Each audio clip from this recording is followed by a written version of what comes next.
되신 하나님, 오늘 이 갈렙 찬양을 통해서 주님 영광 받아 주시고 우리 갈렙 찬양단 건강하여서 주님 앞에 서는 그날까지 또 그 사명 잘 감당케 하여 주시옵소서. 오늘 이 시간에 또 말씀을 나눕니다. 하나님 아버지, 특별히 성령 강림 주일날 우리 또 말씀을 나눌 때 성령님이 역사하여 주셔서 우리 가운데 깨닫게 하여 주시고 또 이 말씀을 통해서 회복과 주의 크신 은혜를 누리는 시간 되게 하여 주시옵소서. 그래서 우리의 영적인 눈과 영적 귀가 활짝 열리는 시간 되게 하여 주시옵소서. 예수님 이름으로 기도드리옵나이다. 아멘. 자, 여러분, 오늘 이제 주보에 보면 성령 강림 주일이라 그렇게 되어 있습니다. 여러분, 성령 강림 주일은요, 우리가 부활절이 지난 4월 4일이었고요. 그가 부활주일 지난 50일째 되는 그 주일이 바로 성령 강림 주일입니다. 왜냐하면 그 이유가 우리가 잘 아는 대로 예수님이 부활하시고 이 땅에 며칠간 계셨죠? 40일간 계셨습니다. 그리고 성천했습니다. 그리고 예수님께서 성천하시면서 제자들 향해서 너희는 예루살렘을 떠나지 말고 이곳에 머물러서 성령이 세례를 받으라 그렇게 말하고 있습니다.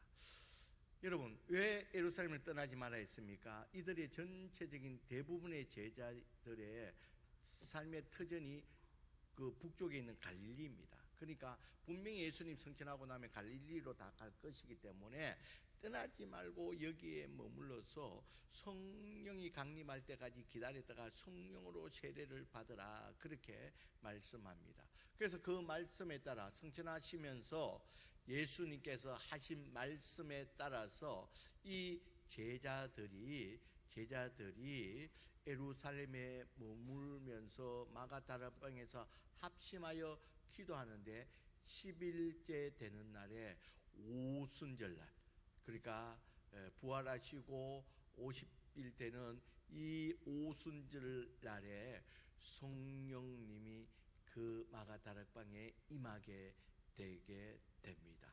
그래서 오늘 이 부활하신 후 50일째 되는 오늘을 성령 강림 주일로 지키게 된다는 겁니다. 여러분, 우리가 잘 아는 대로 이 오순절이라기도 하고 또 다른 말로는 이 날을 무슨 날이라 그러기도 하죠. 우리가 77절이라기도 하고 맥주절이라기도 하고 오순절이라고 말을 하는 게 똑같은 말입니다. 똑같은 내용을 다르게 이렇게 명칭을 붙이는 건데요.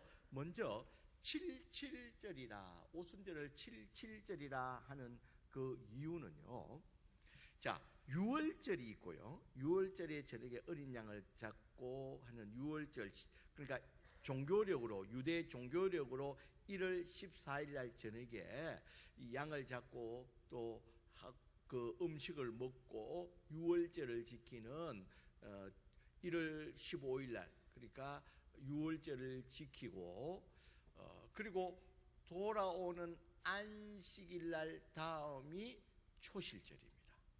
근데 이제 보통 분은 이 초실절 또 오순절, 맥주절 이렇게 같다고 보는데 그건 아닙니다, 여러분. 우리가 잘 알아야 되는 게 이 초실절은 어떤 의미가 있느냐 하면요.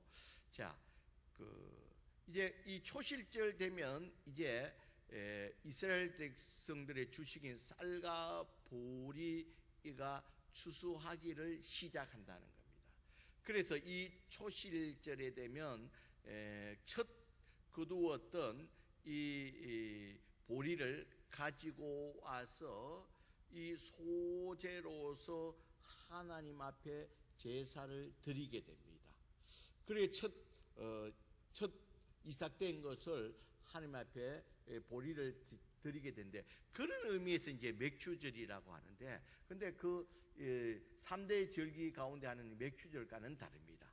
그리고 나서 이렇게 하나님 앞에 첫 번째로 거두었던 것을 하나님 앞에 드리고 나서 이 49일간을 온 이스라엘 백성들이 자기 밭에 다 가서 밀과 보리를 추수하게 된다는 겁니다. 그래서 49일간 다 추수를 하고 이제 마치는 마지막 이 49일 지나고 초실절 지나고 49일째 되는 그 50일 되는 그날을 우리가 77절 맥주절로 하나님 앞에 감사하게 된다는 겁니다. 그러니까 이 한 해 가운데서도 우리의 주식인 밀과 보리를 이렇게 다 추수할 수 있도록 은혜 베풀어 주신 그 하나님 앞에 감사하는 날이 77절 그리고 맥주절, 그리고 이 초실절 지난 다음에 50일째 된다 해서 그 날을 오순절이라 그렇게 말을 하고 있다는 겁니다. 그러면 이 이스라엘 백성이 49일간을요 그들이 추수를 해가지고 첫 거두었는 것들을 제사장에게 갖고 오게 됩니다. 첫 이삭을. 그래서 하나님 앞에 첫 47절 가운데 49일 동안 너희가 추수한 것 첫 것을 이 제사장에 가져와서 하나님 앞에 돌리라 그럴 때요, 돌릴 때 요제로 드리라 그렇게 말합니다. 여러분, 요제라는 것은요 흔들어서 하나님 앞에 드린다는 겁니다. 그러면 왜 요제로 드리라고 그렇게 하느냐 하면요, 자 이제 추수한 사람이 그 추수한 곡식을 가지고 제사장 앞에 옵니다. 그러면 이 드리는 사람하고 제사장하고 마주 서서 그 곡식을 잡고 좌우 사방으로 흔들게 됩니다. 앞뒤로 흔들 때 좌우로 흔들게 되고, 그러고 나서 위아래로 흔들게 됩니다. 그래서 요자로 해서 요제 하나님 앞에 드린다는데요, 이것은 무슨 의미냐면 사방팔방에서 거두었던 모든 밀과 보리, 이 주식이 된 모든 사방에서 지어진 모든 것들이 위아래로 흔들면서 하나님 앞에서 우리에게 주어진 축복이라는 거예요.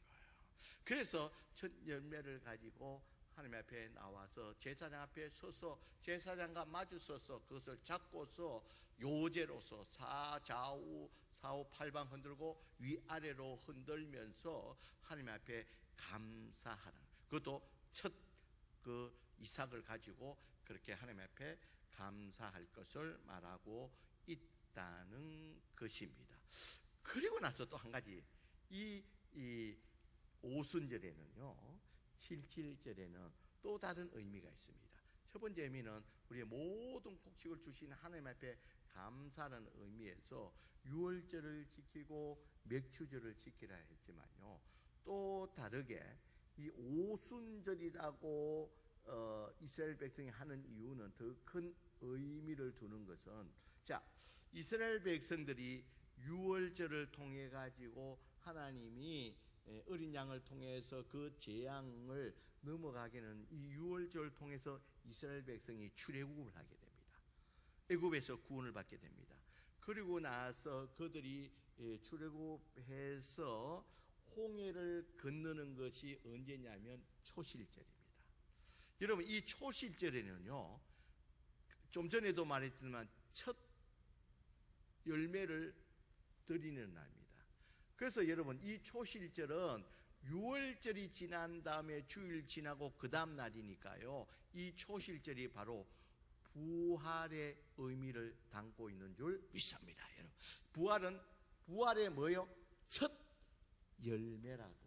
그러니까 유월절에 예수님이 십자가에 죽으시고 이 초실절에 예수님이 부활하셨다는 것은 그 의미가 있다는 거예요. 그러니까 여러분, 하나님이 예수님의 이런 우리의 구속을 이루는 모든 과정들은 그냥 우연히 날짜에 이렇게 우연히 그렇게 하는 것이 아니라 하나님이 이 절기에 맞춰서 철저하게 그 계획에 따라서 그 일들을 진행한 것을 보게 됩니다. 어쨌든 이스라엘 백성들이 이 초실절에 홍해를 건너게 됩니다. 여러분, 이 홍해를 건너는 것도 부활의 의미가 있죠. 이 홍해를 죽음에서 건져냄을 받는 이 살아나는 이 부활의 의미, 다 의미 있게 그렇게 하나님께서 역사를 하시죠.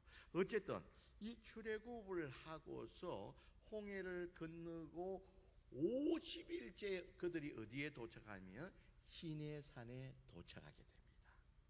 그러니까 거기 오순절이 되죠. 그때 모세가 시내산에 올라가서 무엇을 받게 되죠? 율법을 받게 됩니다. 그래서 이스라엘 백성들은 이제 신약의 옴으로 말미암아 우리의 삶의 기준인 하나님으로부터 율법을 받은 날을 기념해서 그들이 그 이후에는 7.7절이나 맥주절을 하지 않고 오순절이라고 하는 이유가 뭐냐면요, 우리가 진정 이스라엘 민족으로서 하나님의 백성이 된 날짜가 언제냐 하면 하나님으로부터 율법을 받은 날이라는 거예요. 그 율법을 통해서 우리가 율법대로 행함으로 말미암아 우리가 하나님의 백성이 되었다는 거예요. 그러니까 이스라엘 백성들이 하나님의 백성으로 시작된 것이 언제냐면 율법을 받는 오순절에, 그래서 유대인들은 이 맥주절이란 말보다 7.7절이라는 말보다도 오순절이란 말을 더 많이 쓰는 이유가, 물론 그날에 하나님 앞에 우리가 밀과 보리를 하나님 앞에 받은 감사제의 의미도 있지만 그것보다 더 큰 의미는 우리가 하나님으로부터 율법, 하나님의 말씀을 받아서 우리가 그 말씀대로 행함으로 말미암아 우리가 진정 하나님의 백성이 되었다는 것을 상징하는 의미에서 오순절이라 그렇게 말하고 있다는 겁니다. 그렇다면 자, 여기서 여러분 보세요. 이거 중요한 내용입니다. 여러분, 여기서 그러면 왜 하나님이 율법을 수여한 이 오순절에 하나님의 성령이 오셨다는 거예요. 여러분, 거기에도 이유가 있다는 거예요. 자, 율법은 우리가 아는 대로 율법을 지켜 행함으로 말미암아 하나님의 백성이 됩니다. 그런데 이 이스라엘 백성들이 이 율법을 온전히 행하고 또 이루어내지를 못했다는 거예요. 그들이 발버둥을 쳤습니다. 그래서 그들이 외식까지 하게 되는 거예요. 문자들 어쨌든 지키려고 하다 보니까 힘에는 붙이고 사람 눈에 보는 데서만 하게 되는 이런 일들이 발생되어서 예수님이 외식한 자라고 그렇게 지칭하는 이유가 거기에 있다는 거예요. 그런데 이 율법대로 다 행하여서 하나님의 백성으로 구원된 백성을 이루는데 그것을 온전히 이룰 수가 없다는 겁니다. 여러분, 이와 같이 율법에 온전히 이룰 수 없는 것을 누가 와서 이루었습니까? 바로 예수님이 오셔서 율법에 예수님을 향해서 표징되고 예표되었던 모든 율법을 완성하신 분이 누구냐면 바로 예수님이라는 거예요. 예수님이 이 율법의 모든 것을 행함으로 말미암아 구원을 이루게 되었다는 거예요. 그래서 예수님이 오셔서 하신 말씀이 뭡니까? 나는 율법을 폐하러 온 자가 아니라, 그 안식일날 자꾸 병을 고치고 오니까 저 사람은 율법을 폐하러 온 자라고 그렇게 비난을 했습니다. 그에 대해서 예수님이 율법을 폐하러 온 것이 아니라 율법을 뭐 하기 위해서요? 온전히 이루기 위해서, 완성하기 위해서 오셨다는 거예요. 여러분, 예수님이 이렇게 율법을 십자가에 최종적으로 죽고 부활하심으로 말미암아 율법을 온전히 이루어서 우리의 구원을 이루었으므로 말미암아 우리는 율법을 행함으로 구원받는 자가 아니라 예수님을 믿음으로 말미암아 우리가 구원받는 줄 믿습니다. 율법을 온전히 이루으신 그 예수님을 믿음으로 우리가 구원을 받는데, 그러면 왜 성령님이 이 율법을 온전히 이루었는 이 오순절을 오게 하느냐 하면요, 여러분, 우리가 잘 아는 대로 우리가 이렇게 율법을 온전히 이루어서 우리의 구원을 이루어지신 이 예수님을 믿게 하는 이 일들을 누가 하느냐 하면 성령님이 하신다는 거예요. 그래서 여러분 고린도전서 12장 3절 우리 준비됐나요? 한번 띄워보실까요? 고린도전서 12장 3절 우리 같이 한번 읽어볼까요? 고린도전서 12장 3절 시작. 그러므로 내가 너희에게 알리노니 하나님의 영으로 말하는 자는 누구든지 예수를 저주할 자를 하지 아니하고 또 성령으로 아니하고는 누구든지 예수를 주라 할 수 없느니라. 자, 여러분 구약에 이 오순절에 이스라엘 백성한테 율법을 주셔서 그것을 구원의 길로 하나님의 백성 구원의 길로 내려왔지만 그것들을 이루지 못했는데 예수님이 그것을 온전히 이루므로 말미암아 그 율법을 완성시킴으로 우리가 성령님을 통해서 그 예수를 믿음으로 말미암아 온전히 구원받은 하나님의 백성이 된 줄 믿습니다. 그래서 이 율법을 온전히 완성시켜서 우리가 예수 믿게 하는 그 일들을 성령님이 하신다는 거예요. 그래서 여러분 율법이 온 그날에 오순절에 성령이 오심으로 말미암아 우리로 하여금 구원에 온전하게 동참하게 만든 줄 믿습니다, 여러분. 그래서 여러분 이 성경에 행해지는 모든 일들은 우연히 그렇게 된 것이 아니라 철저하게 하나님의 뜻하신 가운데 일들 가운데서 모든 것이 이루어진 줄 믿습니다. 그래서 이 오순절에 성령 강림을 통해서 우리 가운데서 하나님 나라가 이루어지고 교회가 시작된 줄 믿습니다. 자, 그러면서요. 이제 여기 서론이었고 이 성령 강림절에 서론이고 그러면 여러분 이 이스라엘 백성들이요. 절기 때마다 낭독하는 성경이 있습니다. 6월절에는 그들이 아가서를 낭독하고요. 또 장막절에는 전도서를 낭독하고요. 왜 하는지는 그때 가서 한번 말씀드리고 가고요. 7.7절 기간, 특별히 이 초실절이 지나고 49일 동안, 특별히 50일째 되는 날에는 룻기를 낭독하게 됩니다. 그러면 왜 율법이 오고 그것을 완성했던 성령이 강림하는 이때에 왜 룻기를 낭독하게 되느냐는 겁니다. 여러분 우리가 잘 아는 대로 이 룻기는요 우리 성경 한 군데 보면 1장 22절 한번 읽어보겠습니다. 룻기서 1장 22절.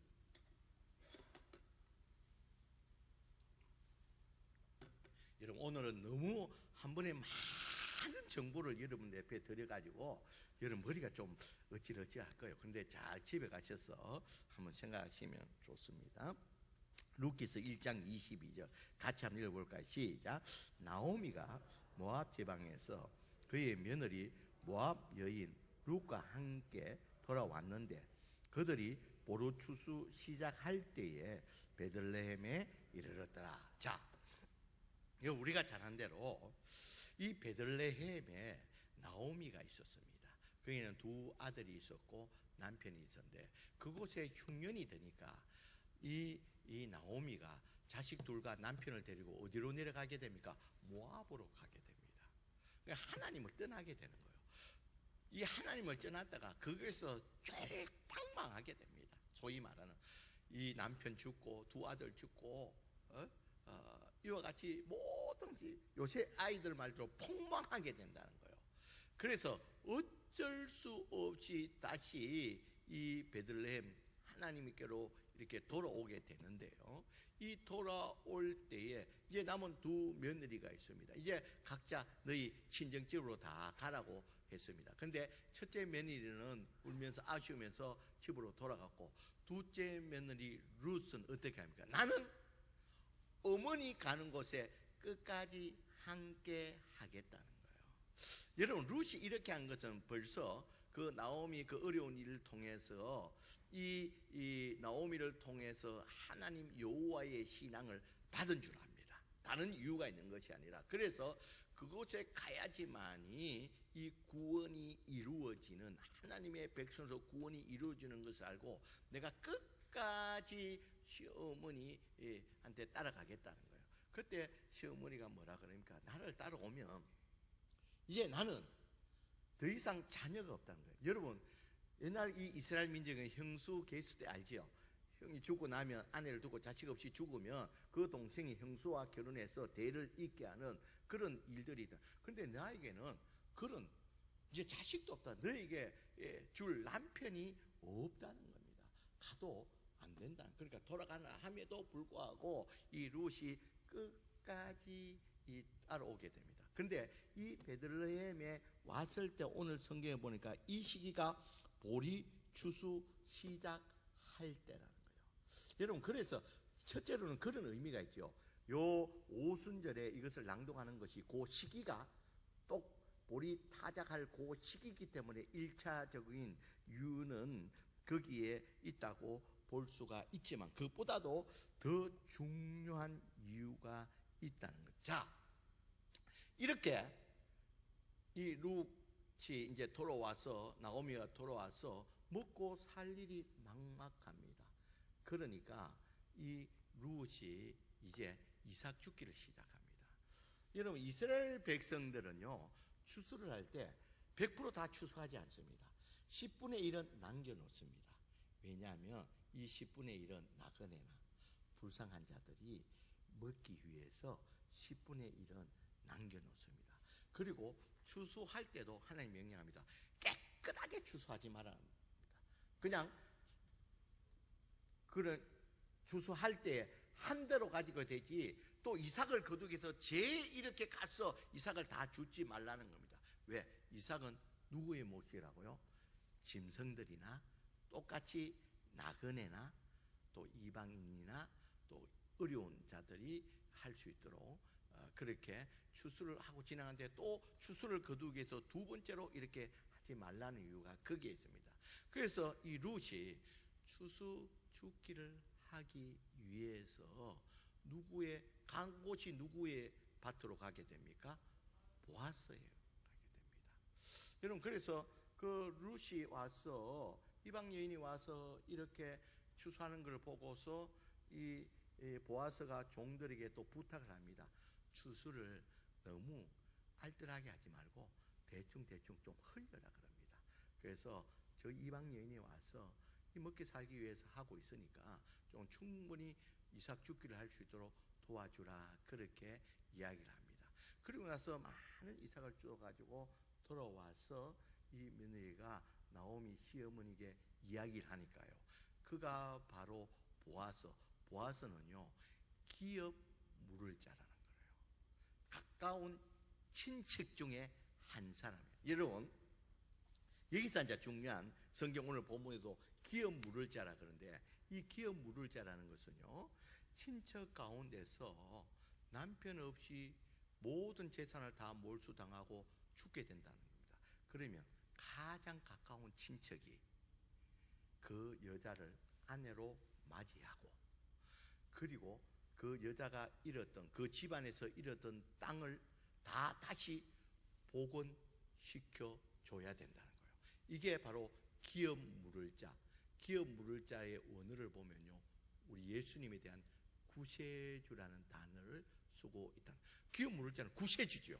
모든 것들을 다 회복시켜주는 그런 의무가 있는 자가, 제일 가까운 친척이 기업 물을 자의 의무가 있다는 거예요. 그러니까 나오미가 이렇게 듣고 보니까 그가 바로 보아스, 우리 친척 가운데서 기업 물을 자 중에 한 사람이라는 거예요. 그러니까 나오미가 오늘 성경의 본문을 보세요. 3절 한번 보세요. 3절 1절을 우리 같이 읽겠습니다. 같이 읽습니다. 시작. 룻의 시어머니, 여러분 성경 보세요. 내가 오늘 말이 좀 빠릅니다. 할 게 너무 많아요. 이걸 다 알아야 정리가 되니까요. 3장 1절 같이 읽습니다. 시작. 룻의 시어머니 나오미가 그에게 이르시되 내가 내 딸아 내가 너를 위하여 안식할 곳을 구하여 너를 복되게 하여야 하지 않겠느냐. 끝까지 따라온 이 룻에 대해서 시어머니가 너를 위하여 안식할 것은 누굽니까? 기업 물을 자에게 너를 시집을 보내가지고 너의 삶을 안정케 해야 되겠다는 거예요. 여러분, 그래서 해야 되겠다고 해서 이 룻에게 그날 이삭 죽기 하고 돌아온 룻에게 어떻게 말합니까? 3절에 봅시다. 3절 같이 읽습니다. 시작. 그런저 너는 모욕하고 기름을 바르고 의복을 입고 타작마당에 내려가서 그 사람이 먹고 마시기를 다 하기까지는 그에게 보이지 말라. 다 하루 종일 이삭 죽게 하고 땀이 범벅되어 돌아온 며느리에게 너의 안식할 곳을 내가 구해야 되겠다 해서 다시 이삭 죽은 밭으로 가라는 거예요. 갈 때 그냥 가지 말고 모욕하고 기름 바르고 옷것을 갈아입고 가라는 거예요. 그리고 가서 네가 가는데 가서 이 보아스가 우리 7절에 보면 보아스가 먹고 마시고 마음이 즐거워서 곡식단 더미 끝에 눕는 자리 곧 룻이 가만히 가서 그 발치 이불을 들고 거기에 누우라는 거예요. 그래 네가 다시 가서 보아스가 먹고 마시고 추수할 때는 그 주인은 그 밭을 떠나지 않습니다. 그걸 지키기 위해서 있을 때 그가 눕는 자리에 그 발치에 네가 가서 조용히 이불 속에 누워 있으라는 거예요. 그러면 어떻게 됩니까? 보아스가 뭐 발꿈치에 뭐 여자 하나 있으니까 깜짝 놀랄 거 아니에요. 그러니까 9절에 보세요. 이르되 내가 누구냐 묻게 됩니다. 그러니까 대답하되 나는 당신의 여종 룻이오니 당신의 옷자락을 펴 당신의 여종을 덮으소서.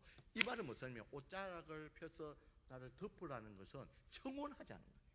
결혼합시다. 요새 말하는 청혼이에요. 청혼. 어? 난 당신하고 결혼하고 싶습니다. 나와 결혼해 주십시오. 청혼하라는 겁니다. 이는 당신이 기업을 물을 자가 됨이라. 당신은 우리 가까운 친척이고 당신이 나의 기업 물을 자가 되니 나와 결혼해 달라는 겁니다. 그리고 나서 우리의 모든 빚 다 갚아주고 자식 낳아가지고 우리 집안을 다시 살게 해주고 나를 안정케 하라는 겁니다. 여러분, 이스라엘 백성 가운데 기업 물을 자는 굉장히 힘듭니다. 그러니까 제일 가까운 친척이 사실은 보아스가 아닙니다. 더 가까운 친척인데 그가 취소하고 보아스에게까지 넘어갑니다. 잘 안 하려고 그럽니다. 그에 대해서 보아스가 기꺼이 수용하게 됩니다. 11절에 보면 이제 내 딸아 두려워하지 말라. 내가 내 말대로 내게 다 행하여 기업을 물으겠다는 거예요. 너의 남편이 되어주고 너의 모든 땅을 너희 집안에 나오미에 속해진 모든 땅을 회복시켜주고 자녀를 통해서 그의 대를 잇게 해주겠다는 겁니다.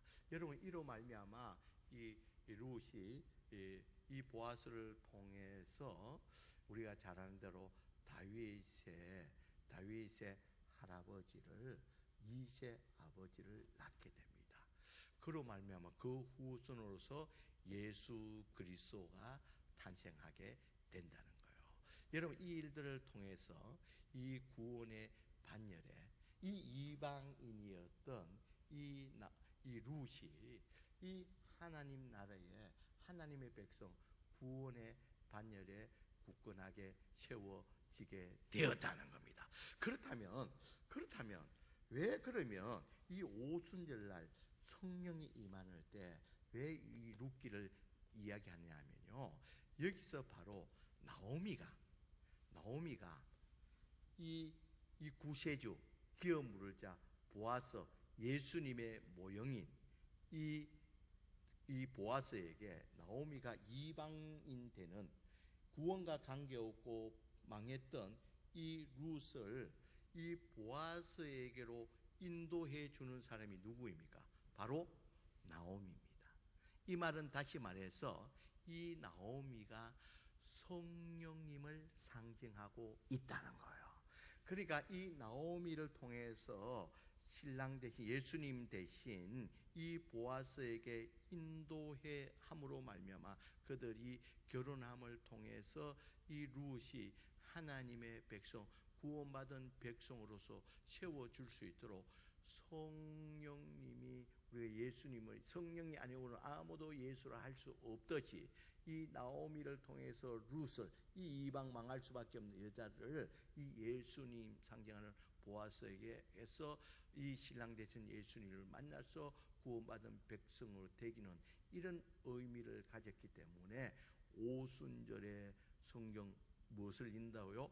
룻기를 낭독하게 된다는 겁니다. 여러분 이와 같이 성경에 이런 깊은 뜻을 가지고 오순절에 룻기서를 낭독함을 통해서 여러분 여기서 이제 우리가 깨달아야 되는 것은 첫째는요, 오순절에 이 성령 강림을 통해 가지고 우리가 이 율법을 완성하는 이 구원을 이루었을 뿐만 아니라 이 12제자들도요, 그전에는 여러분 예수님과 3년 반 동안 동행했지만 이 결국은 배신하고 하나님 말씀을 이룰 수가 없었습니다. 그런데 이 오순절에 성령이 임하고 난 다음에는 그들이 순교의 제물이 되는 것까지 온전히 하나님의 말씀에 따라서 그 사명을 완성한 줄 믿습니다. 여러분 그러기에 우리는 이 성령 강림 주일을 맞이해서 이미 우리가 예수 그리스도 성령님으로 말미암아 우리가 예수 그리스도를 주라 믿을 수 있는 줄 믿습니다. 여러분 우리 가운데서요 누구도